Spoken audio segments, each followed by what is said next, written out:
হয়, আমি বিভিন্ন প্ৰান্তৰ খবৰ দেখুৱাইছোঁ। দুৰ্গম এলেকাসমূহৰ পৰিৱেশ পৰিস্থিতি আৰু শেহতীয়াকৈ ৰাইজে কেনেধৰণে জীৱন নিৰ্বাহ কৰিছে সেয়া জনাৰ বুজাৰ ৰাইজৰ সন্মুখলৈ অনাৰ চেষ্টা কৰিছোঁ। আমি দুৰ্গম অঞ্চল বা ভিতৰুৱা অঞ্চলৰ প্ৰসংগসমূহ আলোচনা কৰি আছোঁ, কিন্তু এই মুহূৰ্ততো বানৰ তলতেই আছে শিৱসাগৰ নগৰখনো। আমি দেখুৱাইছোঁ এয়া হৈছে শিৱসাগৰৰ পৰিৱেশ। নাজিৰাৰ একেবাৰে ভিতৰুৱা অঞ্চলসমূহৰ আমি পৰিৱেশ দেখুৱাইছিলোঁ আৰু শিৱসাগৰৰ মাজমজিয়া পৰিৱেশ আপোনালোকক দেখুৱাব বিচাৰিছোঁ। বান যোৱা আজি 10 দিনৰ অধিক সময় পাৰ হ'ল, কিন্তু আজিও এই ধৰণে বাট পথ ঘৰ দুৱাৰ সকলো পানীৰ তলত বুৰ গৈ আছে। দণ্ডিত আছে এটা বাসগৃহ দেখুৱাব। এই চহৰৰ মাজমজিয়াটো আজিৰ দিনটো পৰ্যন্ত পানী তেওঁলোকৰ ওলাই যোৱা নাই আৰু ঘৰসমূহ এতিয়াও পানীৰ তলতেই আছে। ৰাইজে এই পানীৰ লগতে সহাৱস্থান কৰিবলগীয়া হৈছে, দুৰ্ভোগ ভুগিবলগীয়া হৈছে। সাহায্য বা সহায় ইত্যাদিৰ প্ৰসংগ উত্থাপন হৈছে, কিন্তু এই মানুহবিলাকে সৰ্বস্ব হেৰুৱাইছে। তেখেতলোকক আচলতে ক্ষতিপূৰণ কেনেকৈ দিব, কিমান দিলে তেওঁলোকৰ ক্ষতিপূৰণ দিয়া হ'ব বা কেনেধৰণে ক্ষতিপূৰণ দিলে তেওঁলোকৰ হেৰুৱা সম্পদসমূহ তেওঁলোকে ঘূৰাই পাব, এই বিষয়সমূহক লৈ বহু প্ৰশ্নৰ অৱতাৰণা হৈছে। অকণমান কথা পাতিম। পানী দেখিছোঁ চৌদিশে, কিমান পানী আছে ভিতৰলৈ? পানী মানে কালি অকণমান শুকাইছিলে, আজি মানে অকণমান বৰষুণ দিওঁতে পানীটো বেছি হৈ গ'ল। ইয়াৰ পানীটো বেছি হৈ যোৱাৰ মূল কাৰণটো হৈ গ'ল কি গম পাইছেনে? কিছুমান কণ্ট্ৰেক্টাৰ ঠিকাদাৰ গাফিলতিৰ কাৰণে। আমাৰ যিটো মেচিজানৰ পুলটোৱে আপোনাৰ আমাৰ কেইবাখন গাঁৱৰ পানী মেচিজানটোৱেদি ওলাই যায়। মেচিজানটো চৰকাৰৰ ফালৰ পৰা চেংচন হৈ আহিল। এইবিলাক ঠিকাদাৰ কণ্ট্ৰেক্টাৰবিলাকে কি কৰিলে, এই মেচিজানটো আধা খনা কৰি থৈ দিলে। কালি এটা যিটো তীব্ৰ বেগত পানীটো শুকাইছিলে, আমিতোতো বহুত আশা কৰিছিলোঁ। মোৰ ঘৰৰ ফেমিলিও নাই এতিয়া ঘৰত, মই অকলে ঘৰত বনাই খাবলগীয়া হৈছে, তাকো ওপৰত। তলৰ অৱস্থা নাই, গোটেই ডুবি গ'ল। মটৰ ডুবি গ'ল, মানে ৱাশ্বিং মেচিন যি য'ত বাহিৰত যিবিলাক সামগ্ৰী থাকে তাৰমানে চব বেয়া হৈ গ'ল। ইয়াৰ মূল কাৰণটোৱে হৈ গ'ল কণ্ট্ৰেক্টাৰ ঠিকাদাৰ এইসকলে মানে গাফিলতি কৰাৰ কাৰণে আজি এনেকুৱা পৰিস্থিতি হ'বলগীয়া হৈছে। এয়া তেওঁলোকৰ অৱস্থা, এয়া তেওঁলোকৰ পৰিৱেশ। আৰু আজিৰ দিনটোত ইয়াত মানুহে যেনেধৰণে জীয়াতু ভুগিছে, পশুধনেও তেনেকৈ জীয়াতু ভুগিছে। পোহনীয়া জীৱ জন্তুসমূহৰো বিলাই বিপত্তি ইয়াত নোহোৱা হৈছে। আৰু এই পৰিৱেশৰ মাজত আমি খবৰ সংগ্ৰহ কৰিবলৈ যেতিয়া আহিছোঁ, ইটোৰ পিছত সিটো ঠাইলৈ গৈছোঁ, দেখিছোঁ সৰ্বত্ৰ ৰাইজৰ মাজত এতিয়া এই বানে সন্ত্ৰাসৰ সৃষ্টি কৰিছে। 10 দিনৰ বেছি হ'ল এই অঞ্চলটো পানীৰ তলতে আছে। এতিয়াও পানীৰ তলতে আছে। 10 দিনটো বাদ দিয়ক, আপুনি হয়নে নহয় আপুনি এবাৰ আহি আকৌ চাই যাবহি। এইটো এমাহ হ'লেও পানীটো নুশুকায়। এইটো কাৰণেই নুশুকায়, পানী যোৱা কোনো ৰাস্তাই নাইকিয়া হৈ থাকিলে। মানে যিটো হেৰি আমাৰ এই পুলটো যিটো খান্দিব লাগিছিল, তেনেধৰণে মানে নাখান্দিলে।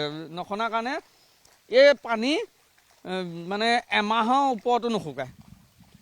একদম মানে কণ্ট্ৰেক্টাৰৰ গাফিলতিৰ কাৰণে হৈছে, এইবোৰ ঠিকাদাৰৰ গাফিলতিৰ কাৰণে হৈছে। আৰু ইয়াত কোনোবা ডাঙৰ বিষয়াসকল যদি জড়িত হৈ আছে নাজানো, কিন্তু মাননীয় মুখ্যমন্ত্ৰী হিমন্ত বিশ্ব শৰ্মা ডাঙৰীয়ালৈ এটাই অনুৰোধ জনাম, আৰু এই প্ৰক্ৰিয়াটোৰ ওপৰত চকু দিব লাগে।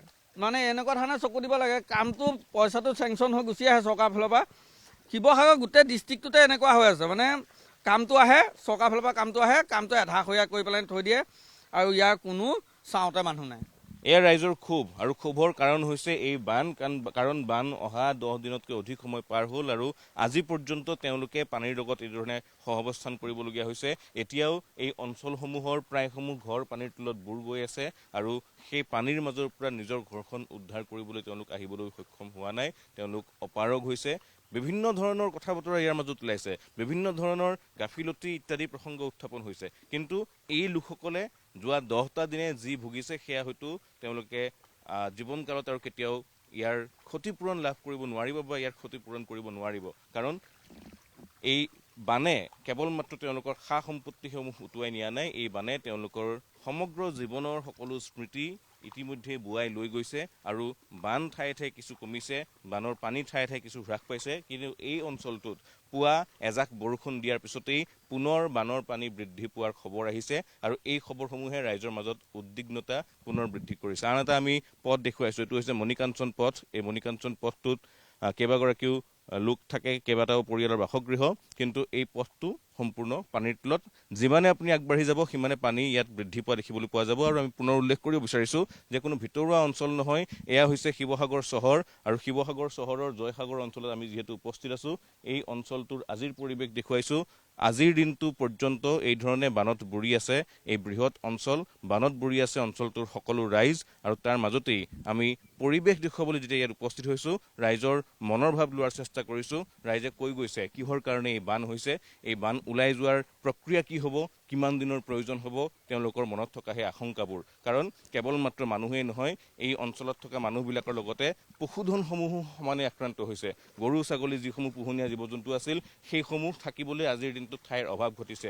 পানীৰ মাজে মাজে পোহনীয়া জীৱ জন্তুসমূহে অলপ ওখ ঠাই বিচাৰি ইফালৰ পৰা সিফাললৈ ঢাপলি মেলিছে। কাৰণ এই ধৰণে যিফালেই আপুনি চাব সেইফালে কেৱল পানী আৰু পানী দেখিবলৈ পোৱা গৈছে। আজিও ঠায়ে ঠায়ে একাঠুজু, ঠায়ে ঠায়ে এককাল, ঠায়ে ঠায়ে এডিঙি পৰ্যন্ত পানী দেখিবলৈ পোৱা গৈছে এই শিৱসাগৰ চহৰখনত। আৰু আজিৰ দিনটোৰ আমি পৰিৱেশ আপোনালোকক দেখুৱাইছোঁ। এই ধৰণেই এই পৰিৱেশৰ মাজতেই প্ৰত্যেকটো দিনতেই তেওঁলোকে এবাৰ আহিছে, ঘৰখন চাইছে, পানী অলপ শুকুৱালৈ বাট চাইছে, আকৌ ইয়াৰ পৰা ওলাই উভতি গুচি গৈছে। কোনো আত্মীয়ৰ ঘৰত, কোনোবাই পথৰ ওপৰত আশ্ৰয় গ্ৰহণ কৰিছে। এক অনিশ্চিত ভৱিষ্যত, কাইলৈ কি হ'ব, কাইলৈ কি কৰিব, কেনেকৈ খাব, ক'ত থাকিব, একো প্ৰশ্নৰে উত্তৰ তেওঁলোকৰ সন্মুখত নাই। তেওঁলোকৰ সন্মুখত কেৱল মাত্ৰ অন্ধকাৰ। আৰু এই ধৰণে 10টা দিন হৈ যোৱাৰ পিছতো নুশুকোৱা এই পানীসমূহে আছে, যাক চাই তেওঁলোকে এতিয়া সময় পাৰ কৰিবলগীয়া হৈছে।